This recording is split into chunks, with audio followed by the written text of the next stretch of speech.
Dobar dan. Dr. Igor Šoltes slovenski je pravnik koji se bavio javnom nabavom. Sam za sebe priznaje kako se kroz 20 godina iz liberalnog zagovornika globalizma pretvorio u ekološki osviještenog antiglobalista.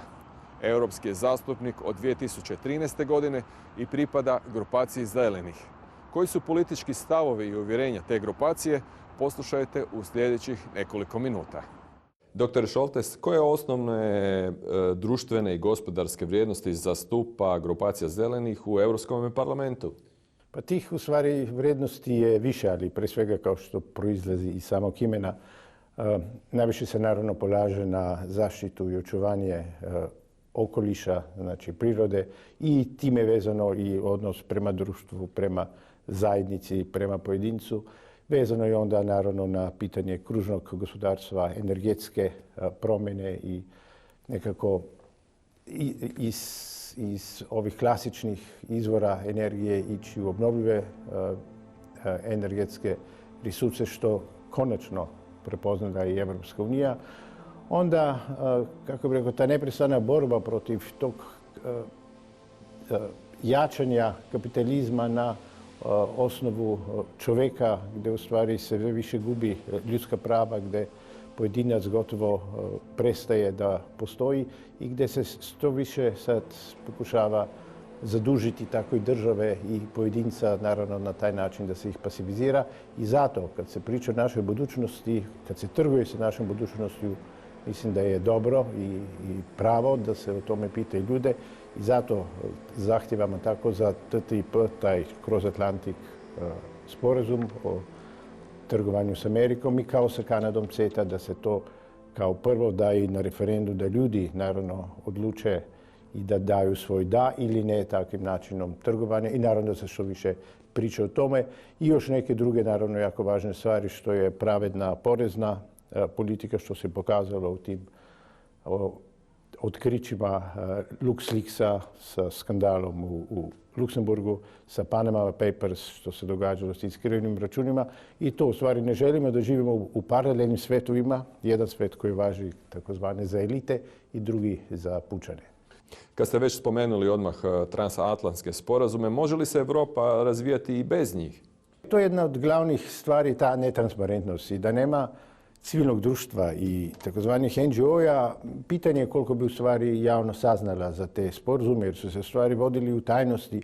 Za TTIP, taj čuveni sporazum, u stvari saznali smo praktično pre godinu i po dana i onda je počela ta velika inicijativa širom dijelom Europe, tako da se sakupilo više od 3 milijuna potpisa ljudi protiv tog sporazuma, a pre svega ta transparentnost ili netransparentnost koja jako u stvari pokazuje na to da se nije željelo uključiti i javnost o tome o čemu uopšte će se pričati, nego da je u stvari kapital pokušao preko korporacija tiho ući i na taj naš trg evropski, gdje u stvari imamo dosta visoke standarde na području prehrane, na području ljudskih prava, na području i kako bih rekao, građanskih i radnih prava u odnosu na Latinsku Ameriku, na neke američke standarde.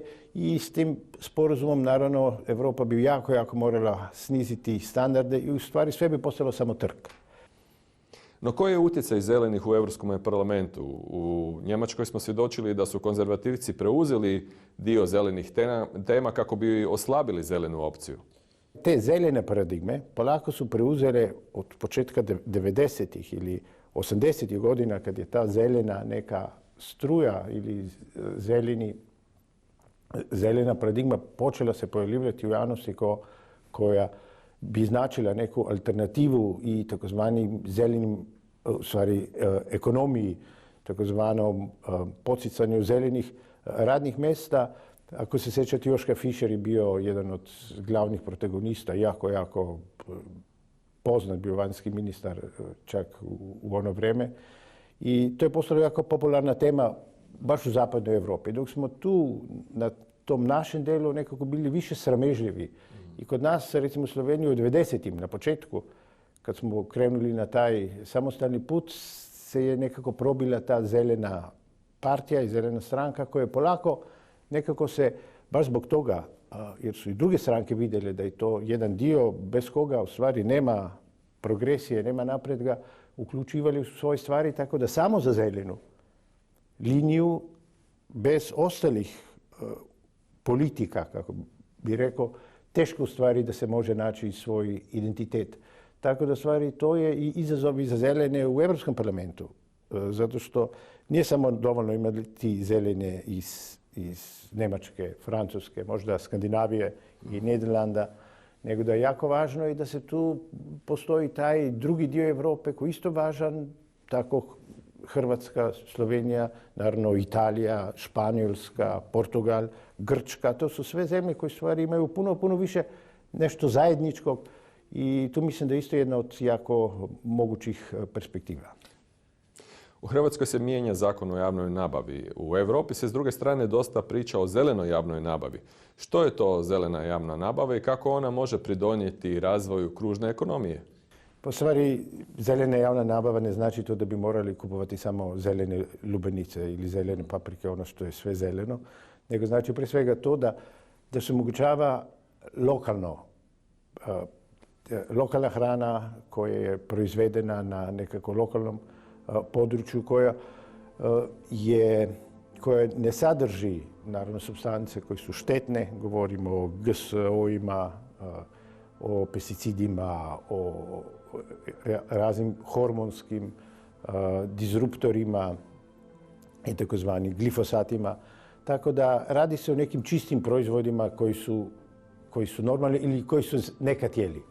Kad još nije bilo te brze prehrane, kad nije bilo još toga da je treba sve što pre da izraste, da se što pre stvara neka dobit ili profit, nego da u stvari se mora raditi i na kvalitete. I u stvari kroz zeleno polako, tu zelenu javnu nabavu dolazimo do jedne tačke gdje moramo razumjeti da javna nabava, naravno, nije samo pitanje najniže cene, nego je puno više od toga, da je tu i kvalitet, da je tu jedna mogućnost države da preko te javne nabave podupire druge politike. Znači, ne samo, naravno, značajna i ne ekonomska, ali nije sve samo ekonomija.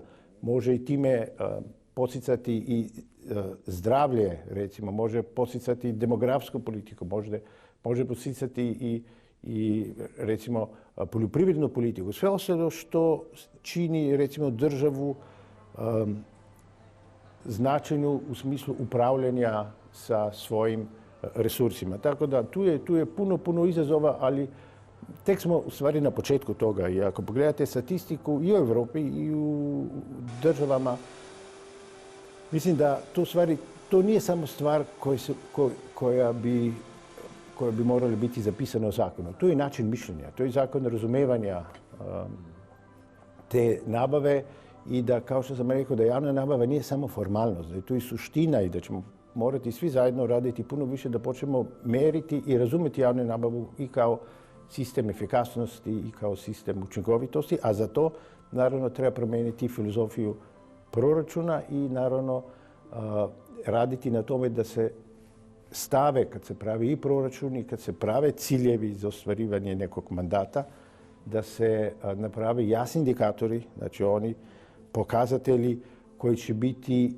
onaj sistem prema kome će se meriti da li je neka politika bila uspješna, da je bila učinkovita i onda dođemo do jednog ključnog sistema za javne nabave. To je da javna nabava nije cilj, nego sredstvo za postizanje cilja. No kada će zelena javna nabava postati realnost u malim zemljama u Hrvatskoj i Sloveniji, a da nas s druge strane ne optuže da smo protekcionisti? Europa, naravno, pošto smo sad u toj zajedničkoj, kako bi rekao, zajednici država Evropske unije, moramo poštivati neka pravila. I javna nabava naravno je u stvari ekonomska u prvoj vrsti kategorija, ali polako što se onda vidi i na odlucima ili odlukama Evropskog suda pravde, polako se vidi da i ta cijela konstitucija polako razume da ipak nije to samo socijalna kategorija. U zadnjim direktivama o javnih nabava unutra je i socijalna dimenzija koja može biti kriterij, može biti naravno i ta zelena, može biti i radnopravna.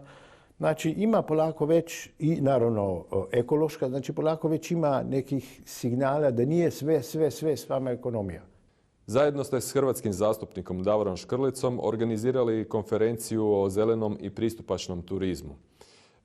Na koji način lokalno proizvedena hrana može pridonijeti turizmu, te kako turizam može razviti ekološku poljoprivredu?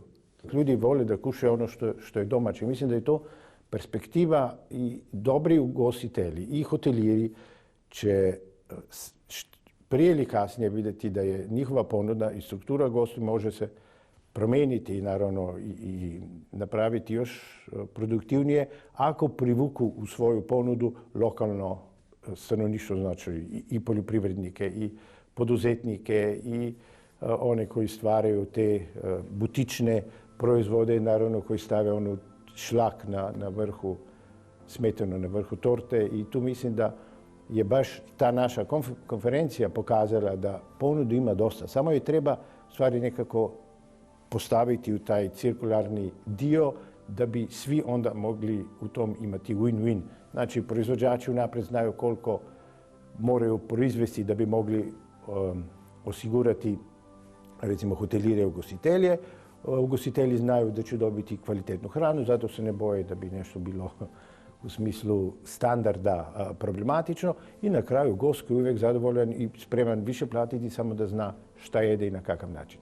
Tu bi se i država onda trebala umiješati da te standarde propiše. A to na neki način, ako to ne ide baš sve kako bih rekao, na dobrovoljnoj bazi, naravno da država tu mora dati neki svoj oslonac, baš zbog toga da se onda ne događaju manipulacije, što se događa i na nekim našim tržnicama, na primjer, da se prodaje salata, da se prodaje voće ili povrće gdje piše domaće, a u stvari da analiza pokaže da je kupljeno negdje na jednom velikom marketu recimo u Italiji ili negdje drugdje. Zato mislim da tu država u tom smislu pre svega na neki način ne samo da mora biti regulator, mora biti kontrolor samih procesa. Ide li Europska unija prema nekoj prehrambenoj neovisnosti, ekološkoj poljoprivredi i hoćemo li to doživjeti unutar ove naše jedne generacije?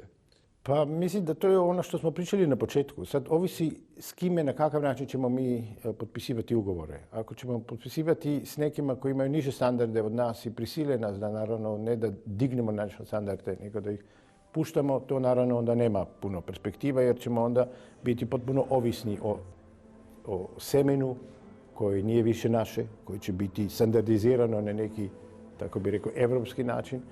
Onda kontrolni mehanizmi koji će biti možda upitni i naravno to što će obmanuti potrošača, a to će biti da se će sve više raditi na ambalaži, a ne na suštini. I mislim da odgovornost Europe, bar njenih institucija, je da to spreči, a ne da promovira takve sporazume. Zato se nadam da će u toj jednoj generaciji doći komisija koja će razumjeti da je njena prva zadaća raditi u dobro učenje ljudi, naravno interesa, kako bi rekao, nacija, jer ako ne ide tim putem, ja se bojim da će se države sve više početi zatvarati u neke svoje unutrašnje ekonomije i što se već polako, kako bi rekao, događa i da se ta